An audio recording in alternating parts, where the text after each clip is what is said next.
안녕하십니까. 하나님의 말씀이 나의 하루에 임재하는 시간 하나임입니다.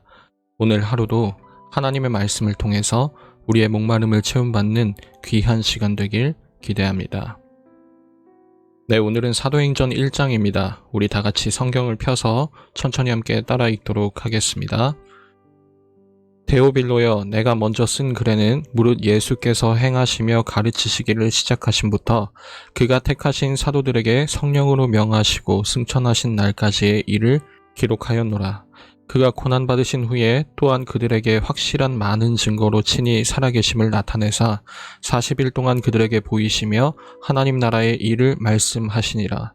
사도와 함께 모이사 그들에게 분부하여 이르시되 예루살렘을 떠나지 말고 내게서 들은 바 아버지께로 약속하신 것을 기다리라. 요한은 물로 세례를 베풀었으나 너희는 몇 날이 못되어 성령으로 세례를 받으리라 하셨느니라. 그들이 모였을 때에 예수께 여쭈어 이르되 주께서 이스라엘 나라를 회복하심이 이때니이까 하니 이르시되 때와 시기는 아버지께서 자기의 권한에 두셨으니 너희가 알 바 아니요 오직 성령이 너희에게 임하시면 너희가 권능을 받고 예루살렘과 온 유대와 사마리아와 땅끝까지 이르러 내 증인이 되리라 하시니라. 이 말씀을 마치시고 그들이 보는데 올려져 가시니 구름이 그를 가리어 보이지 않게 하더라. 올라가실 때에 제자들이 자세히 하늘을 쳐다보고 있는데 흰옷 입은 두 사람이 그들 곁에 서서 이르되 갈릴리 사람들아 어찌하여 서서 하늘을 쳐다보느냐. 너희 가운데서 하늘로 올려지신 이 예수는 하늘로 가심을 본 그대로 오시리라 하였느니라. 제자들이 감람원이라 하는 산으로부터 예루살렘에 돌아오니 이 산은 예루살렘에서 가까워 안식일에 가기 알맞은 길이라.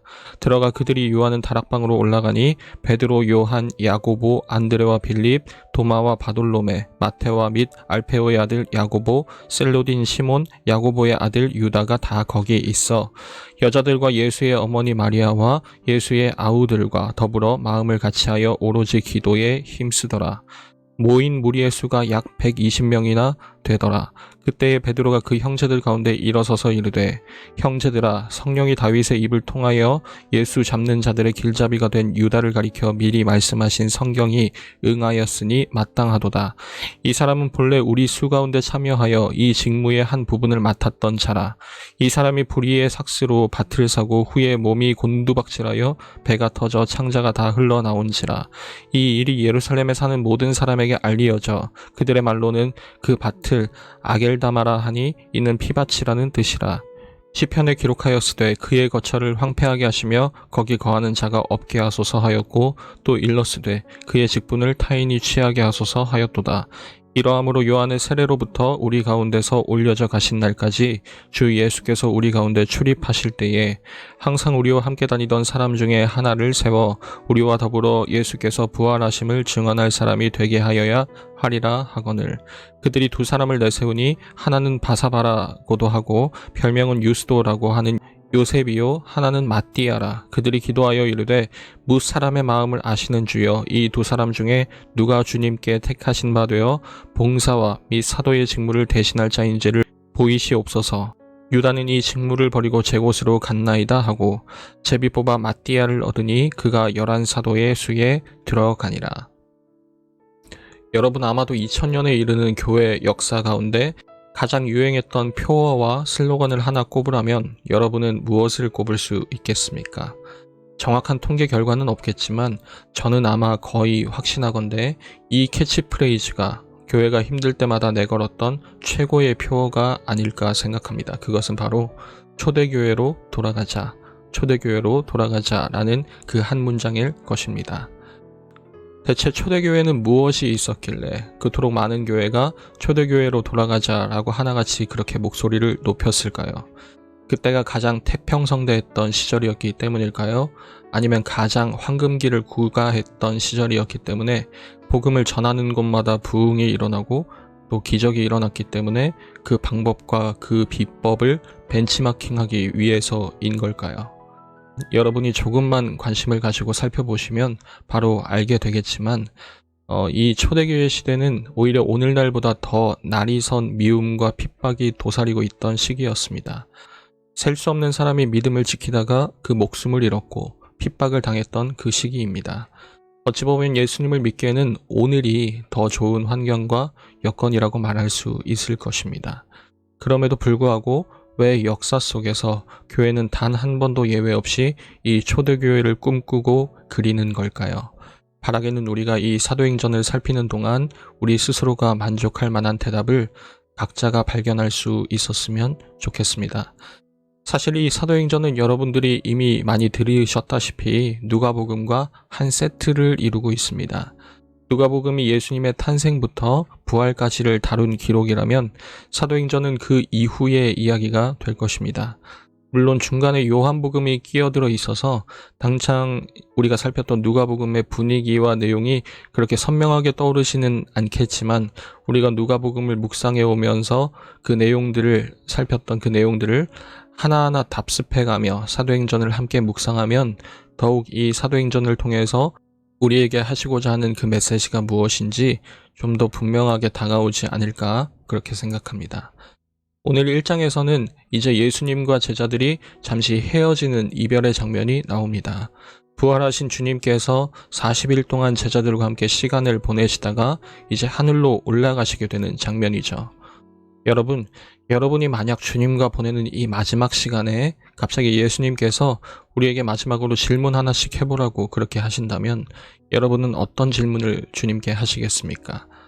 언제 다시 오실지에 대해서 전혀 기억도 없고 그러다 보니 불안함도 들 것이고 그런 상황에서 우리는 어떤 질문을 마지막으로 예수님께 던질 수 있을까요? 오늘 제자들은 6절에서 이렇게 질문합니다. 주께서 이스라엘 나라를 회복하심이 이때니이까? 무슨 말이죠? 예수님, 이제 다 된 겁니까? 우리 더 이상 걱정 안 해도 되는 겁니까? 꽃길만 걸 때가 드디어 온 겁니까?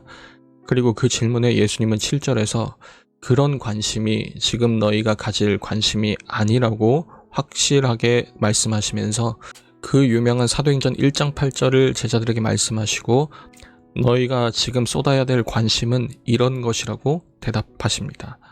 오직 성령이 너희에게 임하시면 너희가 권능을 받고 예루살렘과 온 유대와 사마리아와 땅끝까지 이르러 내 증인이 되리라. 내가 하나님께로 올라간다고 끝나는 것이 아니다. 이제 시작이다. 나 이후에 약속하신 성령이 오실 텐데 그 성령님으로 인해서 너희가 여태 내가 했던 일들을 너희가 하게 될 것이고 나의 십자가와 부활의 목격자에서 증언하는 자로 살게 될 것이다. 이렇게 말씀하시는 거죠. 예수님의 부활과 재림 사이에 던져진 이 제자들. 당분간 예수님은 눈에 보이지 않는 상태에서 살아가야 하는 이 제자들에게, 남겨진 자들에게 성령님이 너희를 안전하게 보호하겠다도 아니고 성령님이 너희와 함께 해서 내가 했던 그 위험천만했던 일을 너희가 하게 할 것이라는 이 메시지가 과연 이들에게 위로가 되었겠습니까? 여러분, 바로 이 부분에서 우리의 여운 속에 남은 누가복음의 마지막 장과 사도행전 바로 앞에 있는 그 요한복음의 마지막 엔딩이 우리에게 어떤 힌트를 제공해 줄 것입니다. 누가복음의 엔딩에서 엠마오로 가던 두 제자들은 부활하신 예수님을 보고도 알아차리지 못했었죠. 그런 그들이 언제 주님을 알아보았던가요? 언제 회복이 되었었던가요? 예수님이 더는 보이지 않는 상황에서 그들은 이렇게 말합니다. 말씀을 풀어주셨을 때에 우리 속에서 마음이 불타는 것처럼 뜨겁지 아니하였더냐. 말씀을 깨닫게 하시고 그 약속의 주를 보게 하신 것, 바로 성령님의 역사이지 않겠습니까? 요한복음 엔딩도 마찬가지입니다. 주님은 부활하셨지만 제자들은 여전히 완벽하지 못한 모습을 보였었죠. 사도행전 1장에서도 마찬가지로 제자들은 완벽하지 못합니다. 하지만 주님은 요한복음에서 그러하셨듯이 동일하게 여기서도 제자들이 좌절하지는 않게 하실 것입니다. 멈추지는 않게 하실 것입니다. 자신이 원하는 대로 흘러가지 않는다 하더라도 그들은 여전히 이제부터 주님을 붙잡고 살게 할 것입니다. 사도행전 1장 8절은 이렇게 말합니다. 성령님께서 그 역할을 하실 것이다. 나는 이제 너희와 당분간 함께 할 수 없으나 성령님은 그 기간을 단순히 너희가 나를 아쉬워하고 지난 날을 그리워하며 하늘을 쳐다보며 한숨 쉬는 시간으로 만드시지 않으실 것이다. 성령님께서는 여전히 너희로 하여금 나를 확실히 보는 자로 이끄실 것이며 확실히 보기에 또한 전할 수 있는 나의 증인으로 이끌어 주실 것이다. 여러분, 이것이 사도행전의 시작이고 교회의 시작입니다. 교회는 어려움을 당할 때 한숨 쉬는 공동체가 아닙니다.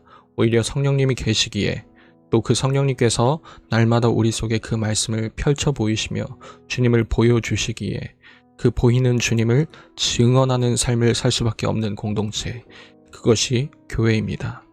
우리가 초대교회에서 유일하게 벤치마킹 할 수 있는, 아니 벤치마킹 해야만 하는 단 한 가지는 아마도 이것일 겁니다. 우리가 기도하는 이유, 우리가 말씀을 붙잡는 이유, 우리가 찬양하는 그 모든 이유는 주님을 보는 자로 살기 위함인 것입니다. 그리고 주님은 오늘도 여전히 그러한 삶을 살기를 가로막지 않으셨습니다. 코로나 시대에도 여전히 성령님은 우리와 함께 하십니다. 코로나 시대에도 여전히 주님은 오늘 사도행전 1장 8절을 우리 가슴에 새기고 살도록 하십니다. 사실 사도행전 1장 8절의 그림자가 들이운 곳마다 상황상으로는 좋지 않은 일들이 일어났습니다. 스데반의 순교, 그리고 바울의 고난 등등이 그랬었죠. 스데반 집사가 순교당했을 때 성경은 마치 이 1장 8절을 의식하기라도 하듯이 예루살렘과 온 유대와 사마리아 모든 땅으로 복음을 들고 있는 자들이 흩어졌다, 그렇게 기록합니다.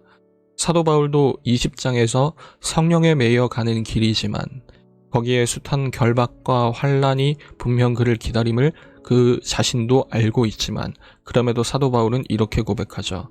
내가 달려갈 길과 주 예수께 받은 사명 곧 하나님의 은혜의 복음을 증언하는 일을 마치려 하면은 나의 생명조차 조금도 귀한 것으로 여기지 아니하노라 라고 말입니다. 여러분, 주님은 실패하지 않으셨습니다. 그들을 증인으로 삼았던 그 계획이 실패하지 않으셨음을 우리는 사도행전을 통해서 보게 될 것입니다. 그리고 주님은 우리 역시도 그러한 삶을 살도록 이끌어 주실 것입니다. 바라기는 우리 사랑하는 중고등부 여러분, 이번 사도행전을 묵상하면서 그 증인들의 발자취가 우리 삶의 가이드라인이 되었으면 좋겠습니다. 어떠한 고난이 다가와도 증인으로서의 삶을 살기를 소원하고 또 더욱 간절히 주님을 바라보며 살아가는 우리 교회가, 우리 중고등부가 다 되었으면 좋겠습니다. 매일 저녁 9시 하나님의 말씀이 나의 하루에 임재하는 시간, 오늘은 이것으로 마치도록 하겠습니다. 모두들 평안한 밤 되시기 바랍니다.